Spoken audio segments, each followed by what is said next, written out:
So tips for jumpstarting recovery post-workout. The first thing you want to think about is, getting out of that, sympathetic state that you're in.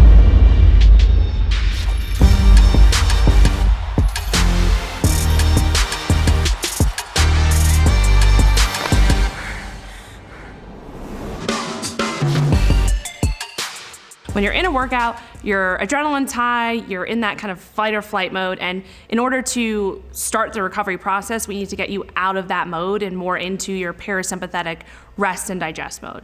So what I like to do is just after my workouts, I go for either a walk or I walk on the treadmill a little bit to bring my heart rate down. Typically, I walk to the gym when I'm, lifting, so I'll just walk home.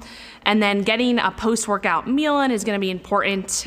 Specifically, having some carbs in that post-workout meal is going to be important if you do struggle with higher stress levels.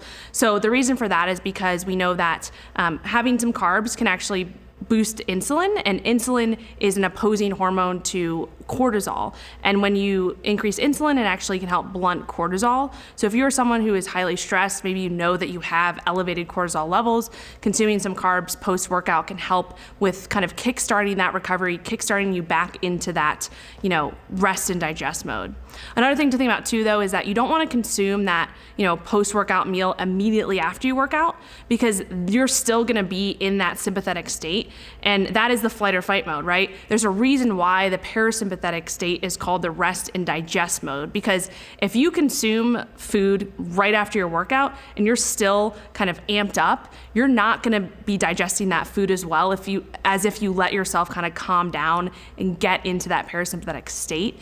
You're not going to absorb the nutrients as well from that food if you're, in that sympathetic state. And that's why you've probably heard people say, like, sit down, take a few breaths, chew your food.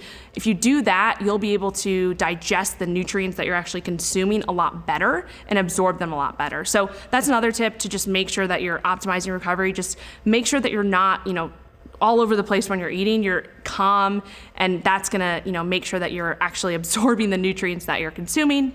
Another thing is to make sure that you're getting enough protein post-workout. So protein is super important for everything, for many, many processes within our body, but especially for muscle growth. So post-workout, I always recommend, this is something we can talk about too. So you've probably heard of the anabolic window. That kind of gets thrown around.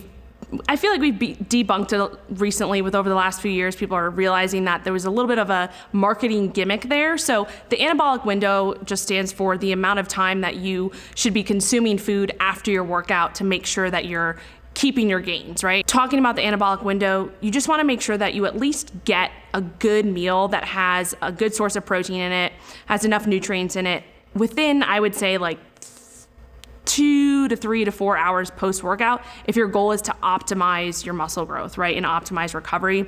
I also would say with protein, you want to make sure that you're getting at least probably 30 grams of a good high-quality protein source that has all of the essential amino acids in it. So a complete protein source, whether that's animal protein or if you are vegetarian or vegan, a combination of plant proteins where you're getting all of that essential amino acids, because that's going to help with making sure that you're stimulating that muscle protein synthesis to make sure that you're actually building muscle. So within the post-workout window or that post-anabolic window, again, it's not like 10 to 20 minutes. It's really more like 2 to 4 hours.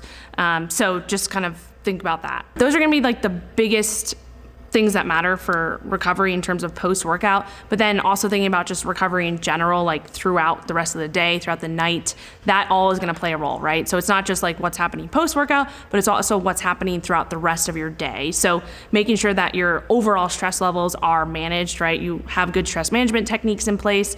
Maybe you're, meditating, whatever gets you into a good place, mindset wise. So meditation, for example, is something a lot of people use. So if you use that, or anything that makes you feel good, right? So stress management is huge. Making sure you're sleeping, getting enough sleep at night is going to be important. Good quality sleep. All these things that no one wants to hear because they're the least sexy things ever, but they all make a huge difference when it comes to optimizing muscle growth. Thanks so much for watching. If you want to learn more about nutrition, fitness, or metabolic flexibility, you can check out our website, metflexlife.com. There you can find our podcast Okay, MetFlex and Chill, our nutrition and exercise programs, our latest blog posts, free recipes, and much more.